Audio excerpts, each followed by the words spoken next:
माँ दुर्गा को सुख, समृद्धि और धन की देवी माना जाता है। कहते हैं जो भी भक्त नवरात्रों में माँ की पूरी विधि विधान और श्रद्धा भक्ति से पूजा करता है, माँ उनकी सभी प्रार्थना अवश्य ही सुनती हैं और पूरी करती हैं। शास्त्रों में बताया गया है कि देवी दुर्गा का जन्म असुरों के संहार के लिए हुआ है।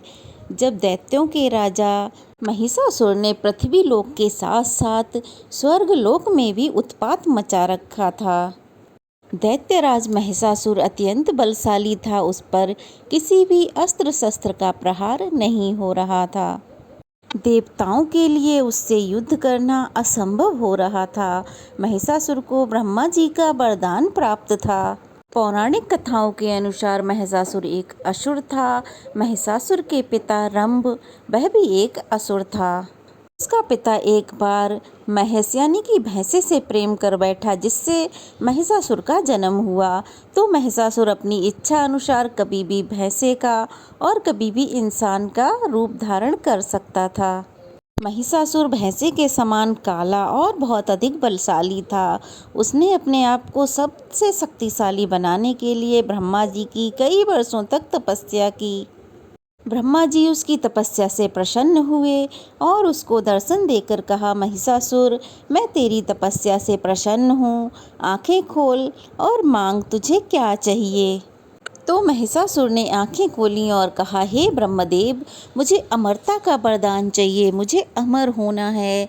ब्रह्मा जी ने कहा, अमरता का वरदान तो मैं तुम्हें नहीं दे सकता, इसके अलावा तुम कुछ और मांग लो, क्या मांगते हो।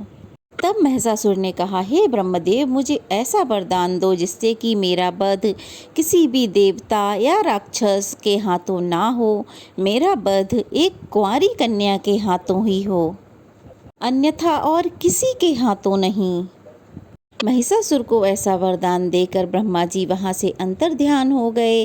अब तो महिषासुर अहंकार में आ गया था कि मैंने तो ऐसा वरदान प्राप्त कर लिया है, मुझे तो अब कोई भी मार ही नहीं सकता। एक कुंवारी कन्या में इतनी ताकत कहाँ जो मेरा वध कर सके। ब्रह्मा जी से वरदान पाकर महिषासुर अपनी आसुरी शक्तियों का दुरुपयोग करने लगा। अब उसने सब पर अत्याचार करने शुरू कर दिए। उसके आतंक से न सिर्फ पृथ्वीवासी बल्कि सभी देवता भी बहुत परेशान थे।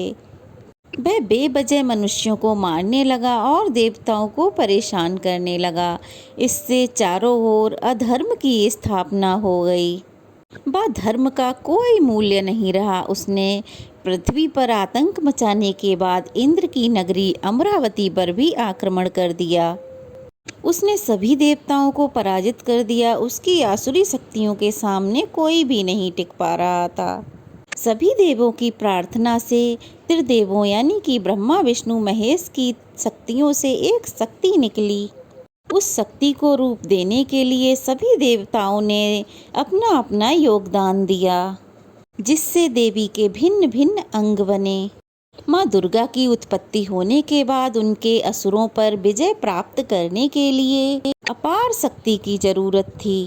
तब भगवान शिव ने उनको अपना त्रिशूल दिया और भगवान विष्णु ने अपना चक्र दिया, हनुमान जी ने गदा दी और श्री राम ने धनुष दिया।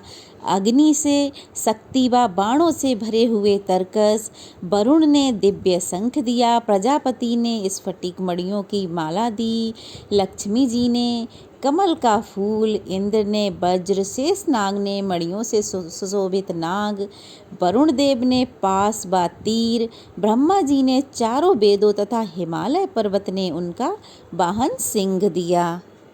इन सभी अस्त्र शस्त्रों को और अन्य वस्तुओं को माता दुर्गा ने अपनी 18 भुजाओं में धारण किया।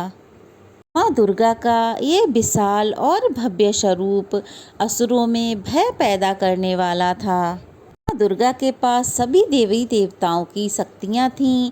ब्रह्मा जी ने कहा, हे देवी, आज से तुम पूरे विश्व में माँ दुर्गा के नाम से विख्यात होगी। आपके दर्शन करके समस्त जगतवासी आशीर्वाद प्राप्त करेंगे। भोलेनाथ ने कहा, हे देवी दुर्गा, यह सब आपकी शरण में आए हैं। दैत्य राज महिषासुर ने बहुत अत्याचार मचा रखा है, तो आपको उनका वध करना होगा, संहार करना होगा। विष्णु जी कहते हैं, हे देवी दुर्गा, महिषासुर का अंत सिर्फ आपके हाथों हो सकता है। सभी देवता हाथ जोड़कर प्रार्थना करने लगे, हे देवी दुर्गा, आप ही हमें उस दैत्यराज से मुक्ति दिला सकती हो, वह बहुत ही अत्याचारी है। देवी कहती हैं, आप सब अब निर्भय हो जाओ, महिषासुर का अंत अब आने वाला है। हे महिषासुर, सावधान हो जाओ, अब मैं आने वाली हूँ। माँ दुर्गा और महिषासुर का आमना सामना हुआ। महिषासुर एक भयानक रूप ले लेता है और जोर जोर से हंसने लगता है।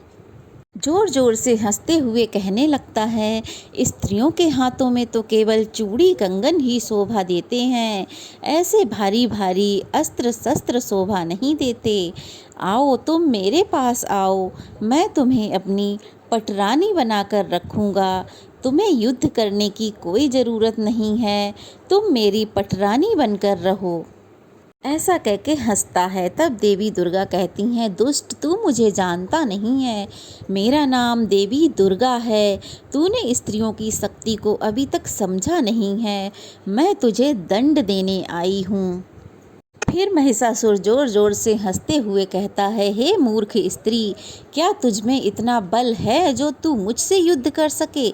चल आ, दिखा तुझमें कितनी शक्ति है, मैं भी देखता हूँ आज तुझमें कितनी शक्ति है, मुझसे युद्ध कर। अब माँ दुर्गा और महिषासुर में युद्ध शुरू हो गया था। महिषासुर अपनी तरफ से जैसे ही वार करता, माँ दुर्गा उसके अस्त्रों का नाश कर देती। माँ दुर्गा पर महिषासुर के किसी भी अस्त्र शस्त्र या आसुरी शक्तियों का कोई भी प्रभाव नहीं पड़ रहा था।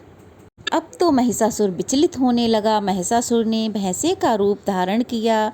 तभी देवी दुर्गा ने शिवजी के दिए हुए त्रिशूल से उस पर वार किया। तभी महिषासुर आधा भैंसे के रूप में बदला और आधा इंसान के। उसके नीचे का हिस्सा भैंसे का था और ऊपर का हिस्सा इंसानी का। तभी माँ दुर्गा ने दिव्य त्रिशूल से महिषासुर पर वार किया और उसका वध कर डाला। महिषासुर का उसकी सेना सहित पूरा नाश कर दिया। पृथ्वीलोक तथा स्वर्गलोक को महिषासुर के प्रकोप से मुक्ति मिल गई। सभी देवी देवता माँ दुर्गा का गुणगान करने लगे और माँ दुर्गा के ऊपर फूलों की वर्षा होने लगी। तब से ही माँ दुर्गा को महिषासुर मर्दिनी भी कहा जाने लगा। तो यह थी माँ दुर्गा के जन्म की कथा। माँ दुर्गा का जन्म कैसे हुआ, कैसी लगी, कमेंट बॉक्स में अवश्य बताएं और प्लीज़ चैनल को सब्सक्राइब करें, वीडियो को लाइक करें, बेल आइकन को प्रेस करना ना भूलें और कमेंट बॉक्स में जय माता दी अवश्य ही लिख के जाएं। अभी नवरात्रे चल रहे हैं तो माता का एक जयकारा तो होना ही चाहिए।